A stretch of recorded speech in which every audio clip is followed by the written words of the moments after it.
it. Maybe 'cause I wasn't with it. But you were the best I've ever had. Oh, right now I'm going through some changes. See, I always thought I was a faithful kind of man. But here you are again today, baby.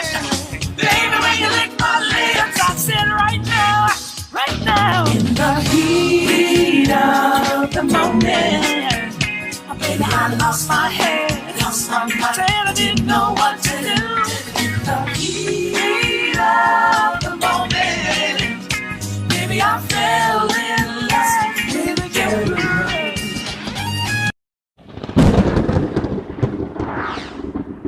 You have a model of who you were looking at as performers, because without a band to sort of emulate.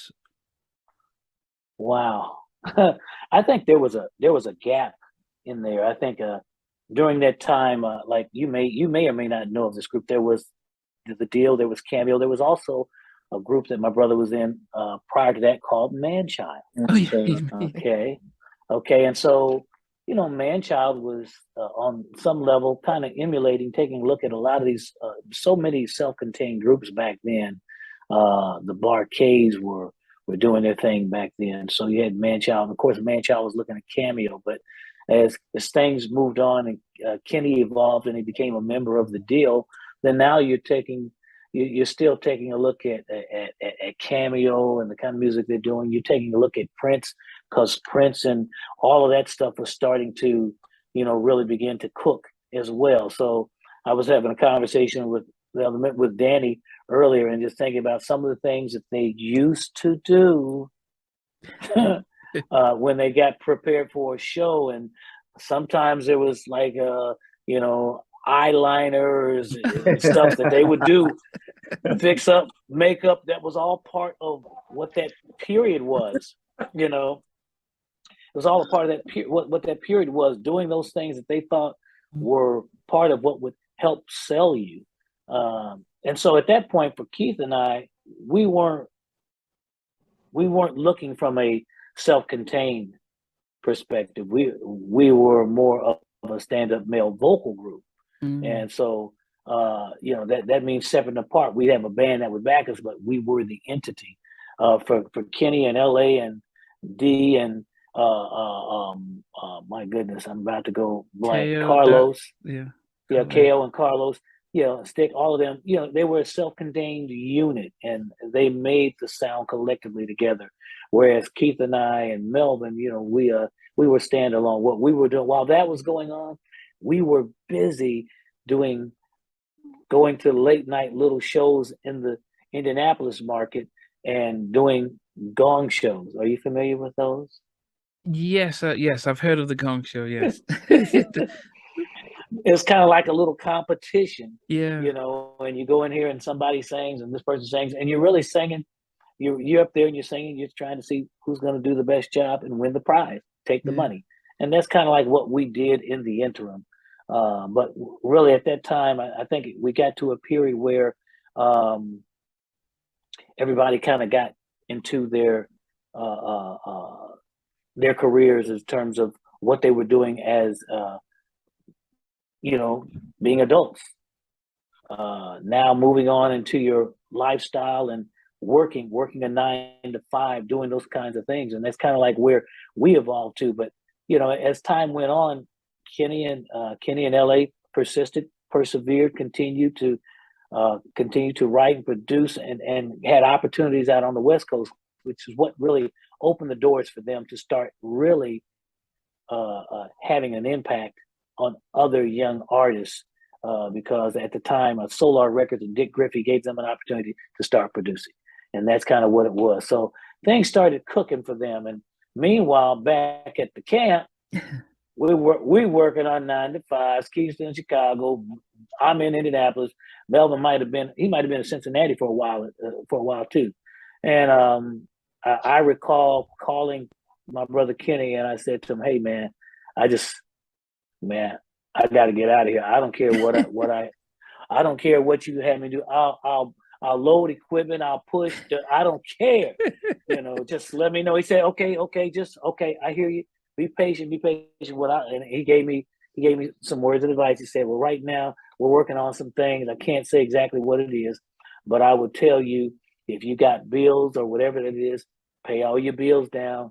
Just be ready. And that's when it was. And so that was a word that I shared with Melvin, and I shared with Keith. And I said, hey, you still want to do this thing? And Keith said, yeah. I don't know if it was hell yeah, but it was yeah. And eventually that's what came. And we were prepared to go. And that meant drop what you were doing and make a career choice, make a decision.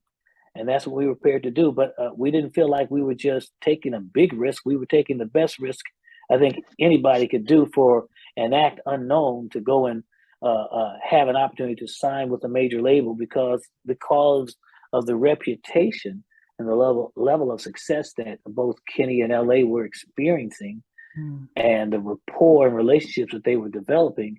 We ultimately signed a deal with Virgin Records. They never saw who we were. Wow. They never heard us. None of that.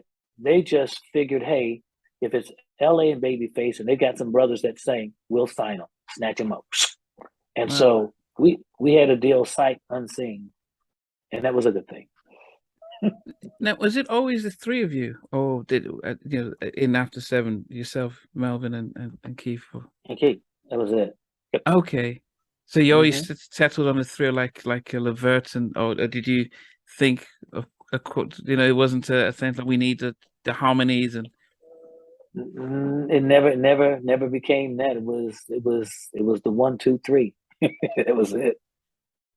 Yeah. And then I mean, as I said, it worked perfectly. But then did at those times, how did you guys decide on vocally who has what parts? Was that a sort of a hard thing? Who's going to be the main lead singer? We just back, or how did that? That was a Babyface thing. That was Kenny knew our voices. So Kenny was he was a songwriter and a producer, and so. And LA was a part of it too, but Kenny, being our brother, really knew our voices, and he kind of almost already had in his head how that was going to work. So we were really, we were clay and they were the potters. We were there with a willingness to do whatever it took to have this opportunity. And so it was about taking direction at that point for us. And it was through their direction is how we kind of really kind of formulated what the sound of After Seven was, because again, it had been a while since we had sung anything together, but we were still eager and anxious for the opportunity. So when it came, we hopped on a plane, and next thing you know, we were like the Beverly Hillbillies. We were out in LA. And it started just like that. We got out there second week in November of 1988. Wow. Is that it right, Keith? 1988? Yeah. Keith, was it hard to just leave Chicago and just say, okay, let's give this a try, or? Well, I didn't look at it as being hard. I looked at it as Kevin was mentioning, with the amount of success that Babyface and LA were having, it felt like a good bet that, we knew we had a sound. We didn't know what we'd sound like on a record, but we knew we had something that people were interested in just from the times when we got on stage around Indianapolis, and we win a lot of those contests, and the ladies would give us a lot of love. But it was those times that made us think that it's a great chance if we got the opportunity. And with their success, they were, Roses Are Red, the Mac Band. Yeah, the Mac Band. Yeah. Oh, he's learned. Yeah. Okay. I mean, there was Jimmy and Terry, there was LA and Babyface, and then there was Teddy Riley towards the latter part of the 80s. And so you had from the boys, you had Karen White, you had you had all the stuff. So Right. yeah, Ooh. with the Not going whispers into and that. stuff. Yes. I dedicate my love, my soul, my heart beats for you. Girl, I can't get enough, so I wait for your love. Nothing that I'll ever do.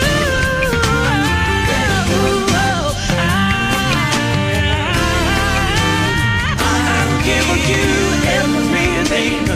Ooh, lady, I'll give you more. You got to know it, baby. All that I got is yours. I'll give you everything, everything. The moon, the stars, and the mountain, I give you the world and all that you wish for. And even more. Hey guys, thanks for watching. Thanks for being a part of Halftime Chat. Please remember to subscribe, share, and comment. But most importantly, why don't you become a member of Halftime Chat? We've got amazing videos, amazing perks, and being able to support the channel. But anyway, thanks for watching. Take care.